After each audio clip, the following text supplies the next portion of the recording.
everyone. Welcome to the Futurum Tech Webcast. I'm your host, Daniel Newman, Principal Analyst, Founding Partner at Futurum Research. Excited for today's great conversation where we're going to be talking about what's going on in driving organization and transformation through the effective utilization of tech assets. You know, I'm going to be joined here by Gerri Gold of HPE, and I'll introduce her in just a second, but it's a little bit of background. In order to be successful in today's economy, organizations have a ton to juggle. Coming out of the pandemic, we have new challenges and pressures. But one area that, is often underexplored by business execs, leaders, CIOs, and CFOs is the return on technology assets. It's, got a big impact. It requires a very holistic view of the tech stack. And companies have to really think about, when, where, how to invest and how to optimize. So we're going to dig into that today. So without further ado, HPE's Gerri Gold. Gerri, how are you? I'm good. How are you, Daniel? It's great to have you here. It's great to see you again. We're talking offline in the backstage, the virtual backstage, right, about getting back to physical. And it has been a few years. I do love, though, that we are able to so quickly get together on video. But I am really looking forward to seeing you in person at an event in the near future.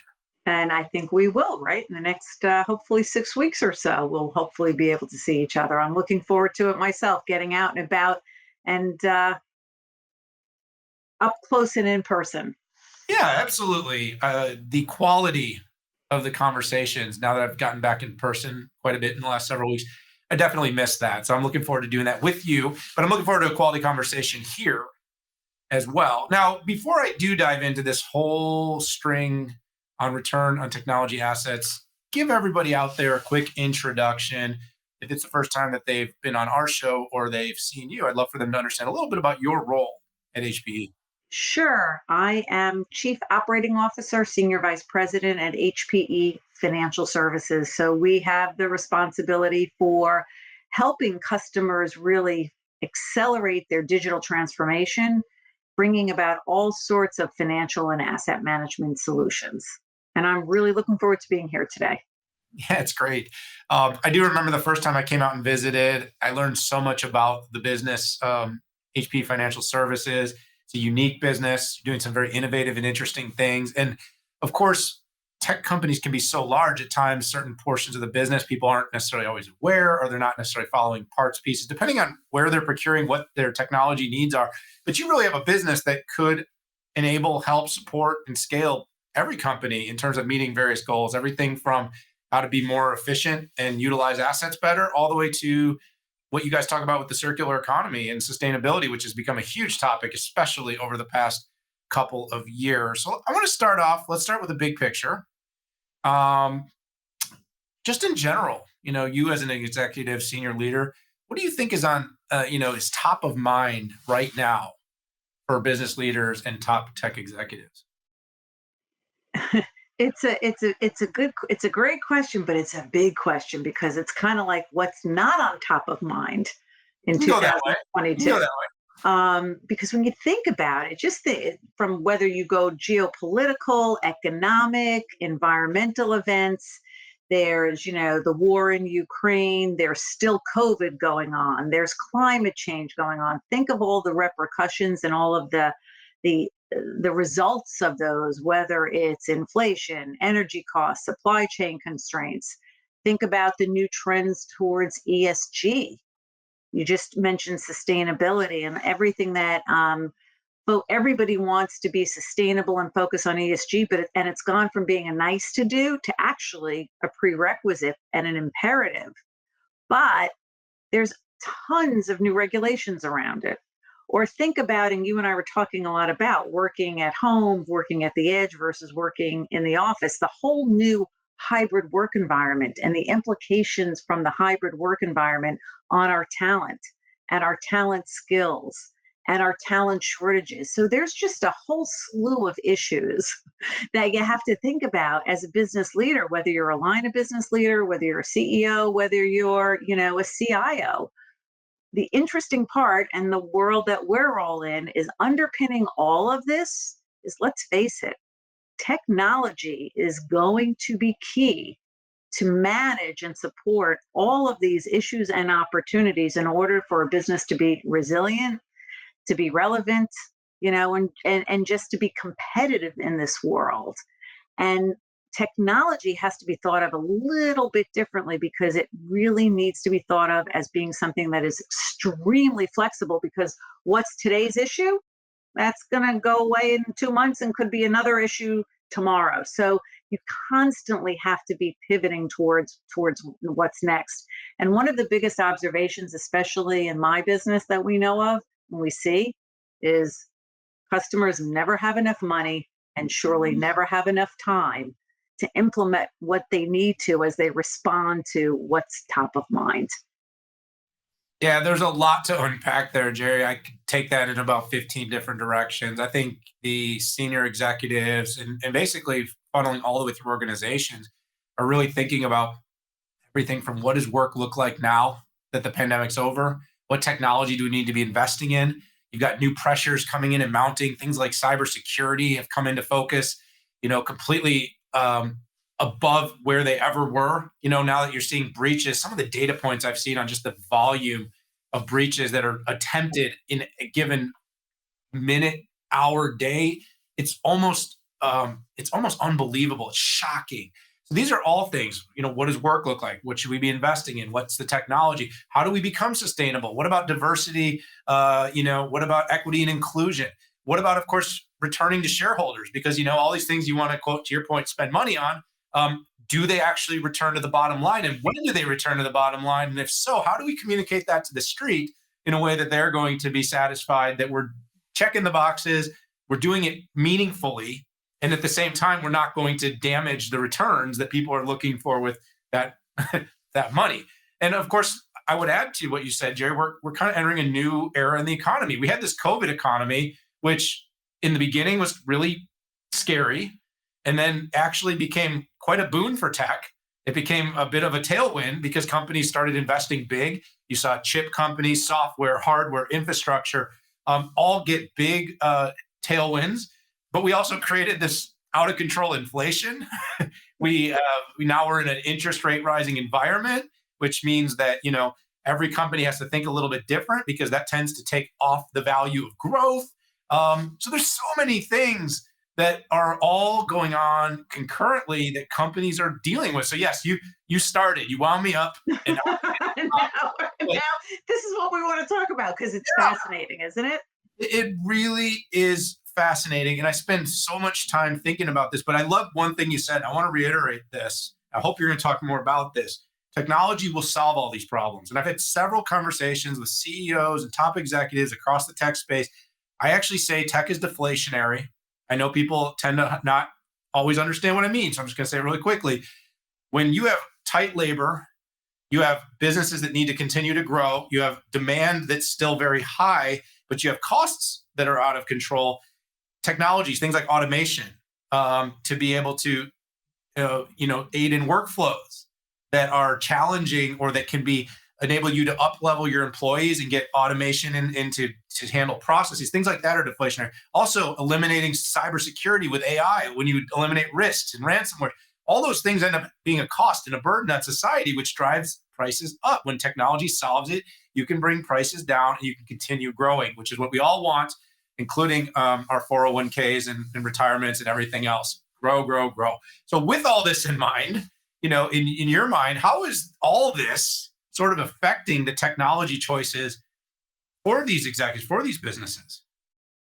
I love this and I love what you just talked about. Again, we could go on for this for hours because it's like really a cool discussion, and your concepts of it being deflationary, it's a really interesting concept, and you're right.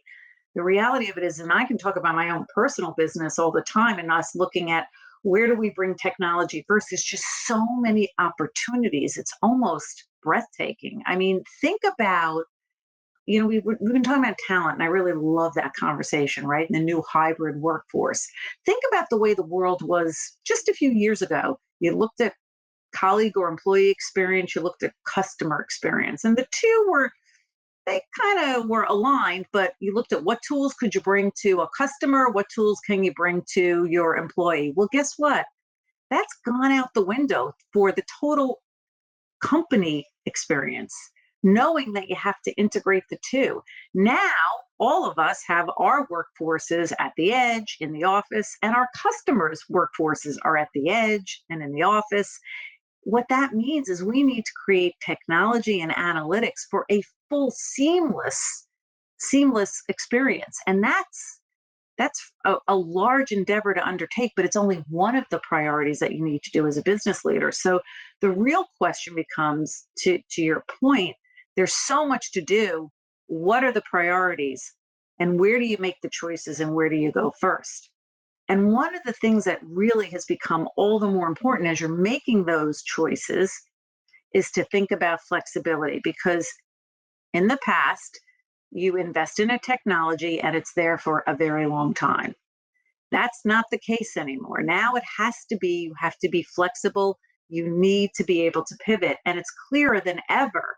One of the things that we all need to be thinking about is how do you leverage flexibility through structures like hybrid cloud or through as a service?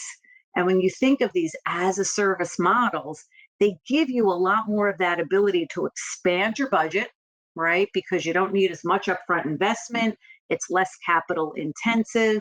And you know what? You're much more flexible to pay as you go. So, in all this bigness, you need to narrow it down to what are some of the things you can do. And I would strongly look at as a service being a critical way to help us enable some of the enhancements, Daniel, that you were talking about from an IT side when you make some of those technology solutions that you want to develop.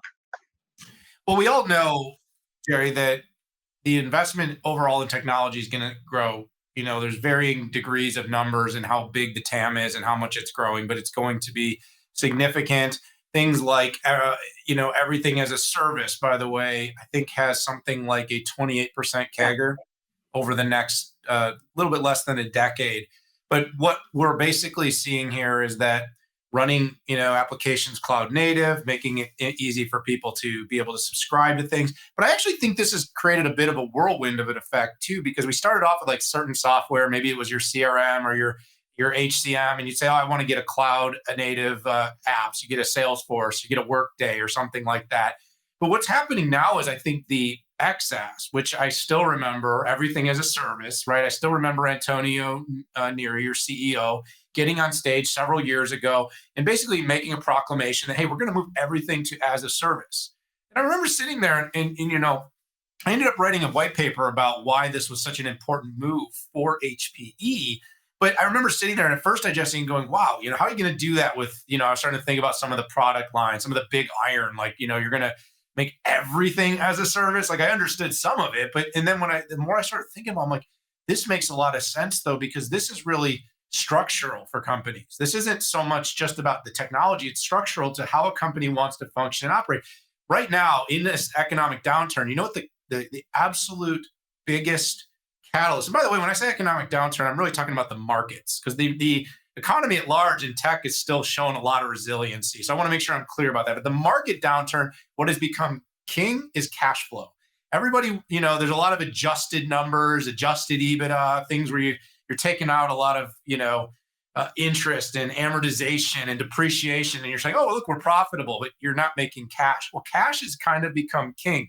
And X is one of the things that's really difficult on cash for a lot of companies, especially growing companies. So the idea of cloud and doing things cloud native and SaaS has always been great, because it's like, hey, as you're trying to build a capability in your organization, if you can just swipe a credit card, spin up a workload, launch something, and then build it, and then maybe at some point you move some of your infrastructure on-prem and you do some CapEx. But in the beginning, you can do it really elastic, and that's how businesses want to run on OpEx. But at the same time, like I said, some services are really easy, Gerri. Like they've been built that way from the ground up. But you guys, are looking at a very diverse portfolio, tons of products, services, financial services, capabilities. So when you say this, I guess I'm curious, in your opinion, is it easy? Is it really something that companies can do across their organization to realize all these benefits, in a lot of different areas? is it like hitting a switch? Yeah, it's a great question. And when you said something about Antonio and at HPE, our as a service is GreenLake, just to kind of echo your comment, Q1 was our second quarter in a row where our orders in our as a service model doubled year over year. So to your point, people are seeing that it's valuable and it helps them really be successful. And I would love to say, hey, it is like a switch and it's really easy. And, for new companies, born in the cloud companies, ones that don't have a lot of infrastructure, I'm inclined to say it's not that tough. But most companies are not that way. Most companies have been around. Many of your large businesses and global companies, let's face it, we have huge IT asset estates across all equipment types, servers, storage, networking, handhelds, PCs, you name it, and across all vendor types, all brands. And that's because we've lived a history and a world of, like you said, capital intensive, for the most part, ownership models where the customers are depreciating all of their equipment 3, 4, 5, 6 years, and sometimes even longer. And that makes for a pretty complex environment because you're a little bit restricted with all of that depreciation. It's still costing you. And so that pivot is a little harder because you come with a little bit of a legacy. And so one of the things we're really good at, and one of the things when you started this conversation talking about we're a little different at HPFS around our asset management, is we really focus on how do we liberate and how do we help customers unlock themselves from all of their legacy estate and take what might be considered more of an anchor and turn it into something that we can actually get monetized and get some funds out of to help a customer make that pivot to an as a service. And if you don't mind, I'm going to share with you just one quick example with a customer of ours, Worldline, because here is a customer that is the largest European payment processor, fourth largest in the world. And during COVID, as we were talking about, I mean, you can imagine they had to move on a dime. They had to grow significantly, scale up their electronic payments in a very safe and secure way. And they knew that they would be able to do that through GreenLake, our as a service model. But in order to help them get there very quickly, we brought in some financial structuring, something we call accelerated migration, and we actually helped them fund approximately 25% of this new platform through their legacy. So imagine that. Imagine creating 25% more capacity from your legacy platform. I think that's kind of cool and mind boggling at the same time, how much that can extend your budget. So between GreenLake and what we did at HPFS, we were able to help Worldline pivot much more quickly. We helped them do it with no upfront investment. And then we help them be able to have these huge cost savings across the board by leveraging an as a service model. It's kind of a win-win. And it gets back to what you said. No, it's not easy when you have lots of legacy equipment, but we can sure help take that legacy, mine it a bit, and use it as a way to make an opportunity so that you can fund this new transformation and leverage the funding from your existing legacy platform. Yeah, you kind of pointed to the need to liberate these enterprises in many ways from kind of the lock-in that's been created through legacy financial models, legacy tech investment, technology debt. It's complicated, and you guys have a multi-pronged strategy to address this. And I guess that's kind of takes me to where I want to go right here is, you kind of start whenever anyone talks about as a service, you kind of think about maybe cloud infrastructure, you think about software, but you guys are sort of, providing almost financial instrument as a service for companies to invest in, up level their technology, cycle through tech, and again, even has benefits from an ESG and sustainability standpoint and how companies are dealing with that equipment. Stuff doesn't just, when you pull out 50 racks out of a data center, that stuff has to go somewhere, by the way. And, it doesn't get turned into recycled boxing for your cereal. So there's a lot that has to happen there.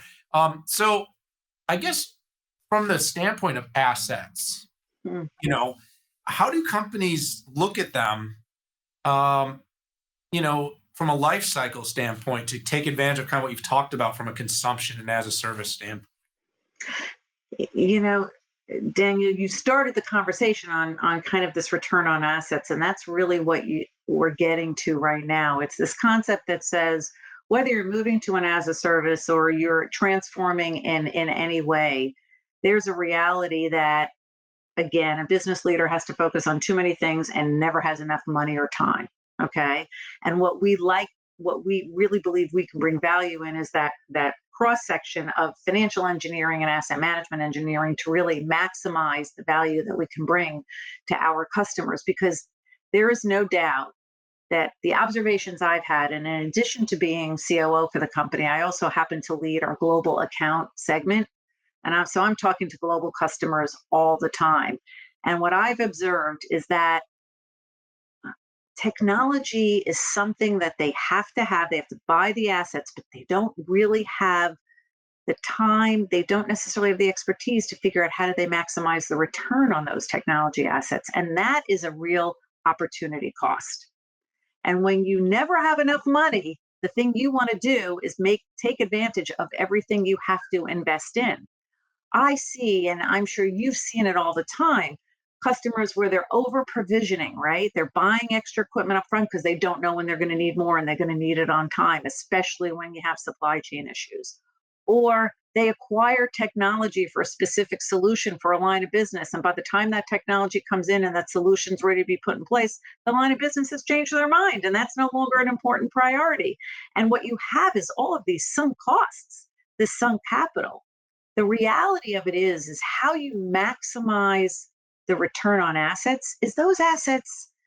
I don't want to say they're like a cat. It's not exactly 9 lives, but there are multiple lives that you should really leverage with that equipment. That may be within your company or it may be outside the company, but there are multiple lives that equipment can be matched up against usage cases to really extend it and to get a much better return on asset, which inevitably is going to bring a lot more benefit to the organization, a lot more economics.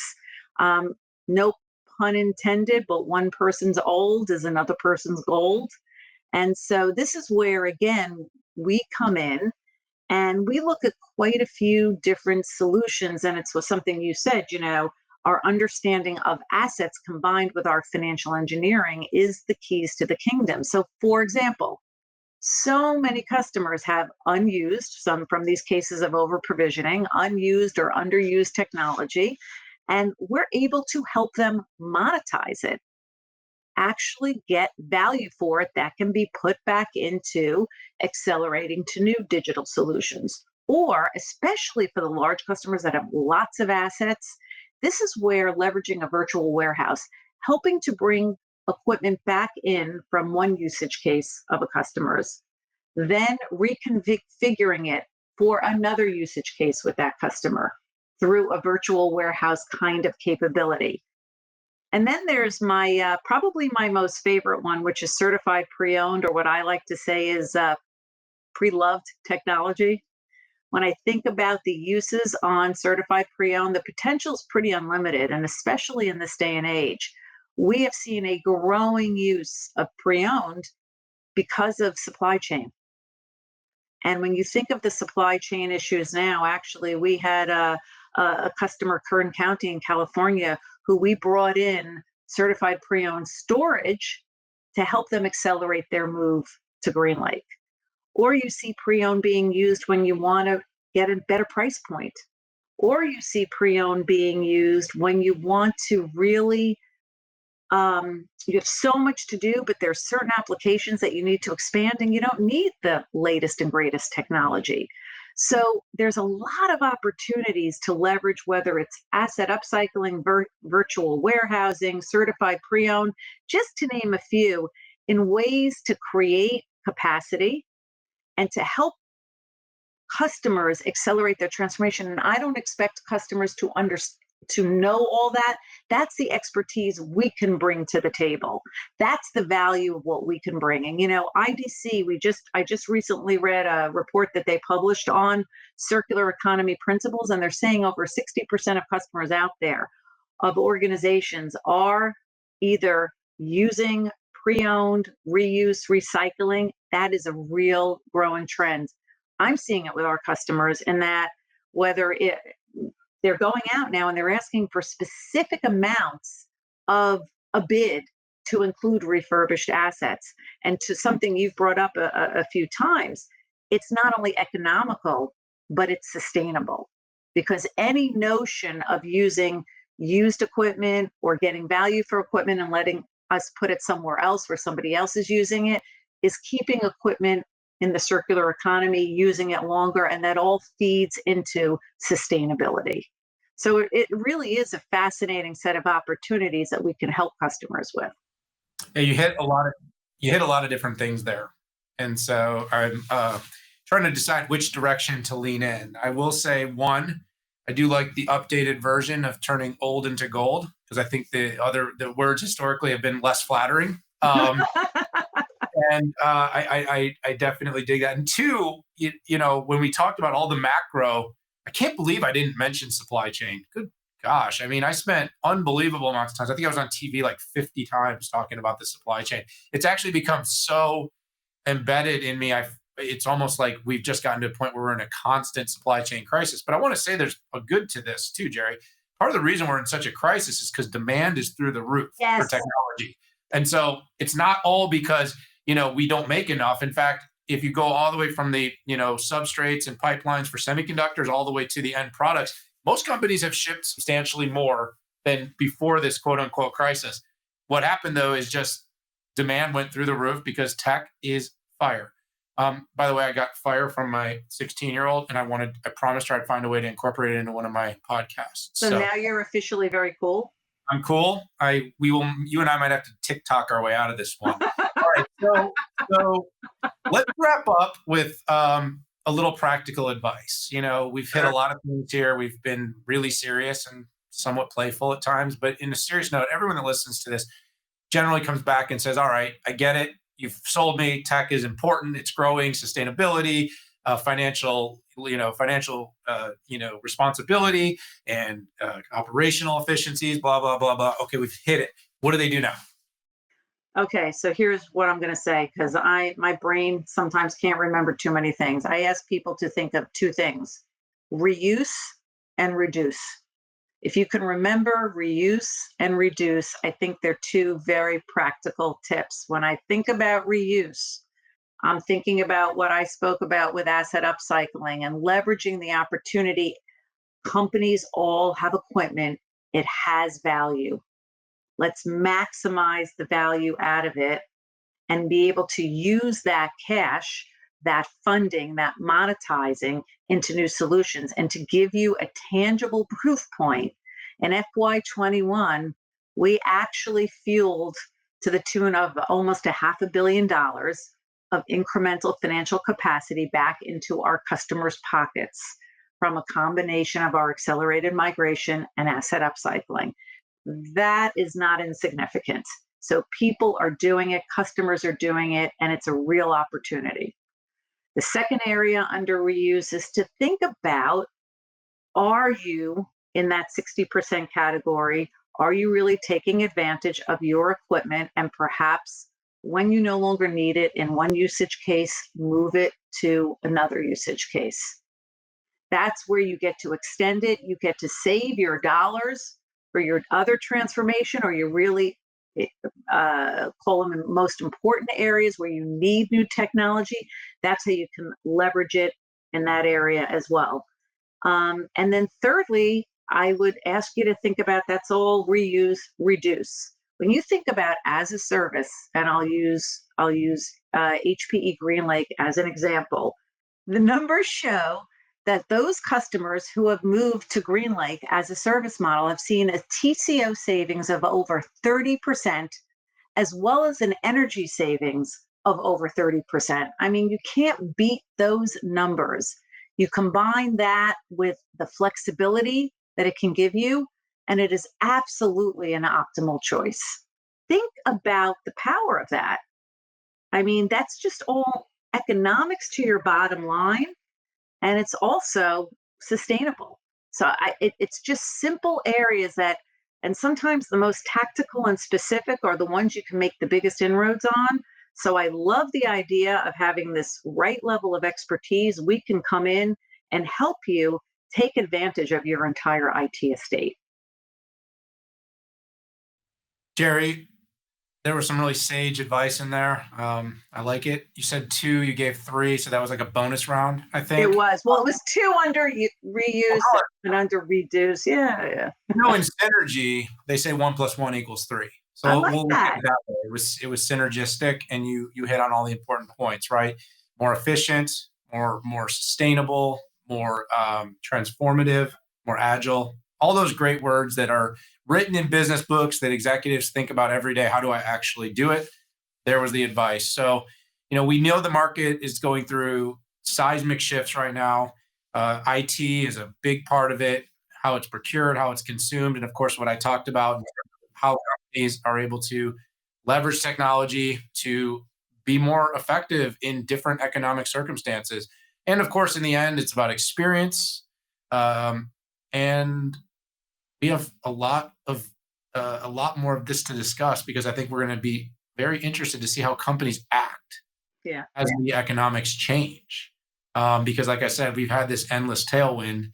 Might get a little slower, but I do believe the best companies are going to come out almost unscathed. So, Gerri Gold, it's time to wrap up. I want to thank you so much for joining me on the show. Going to have you back again soon, and I'll see you hopefully very soon. Thanks, Daniel. It was great to be here. Have a great day. Bye, everyone.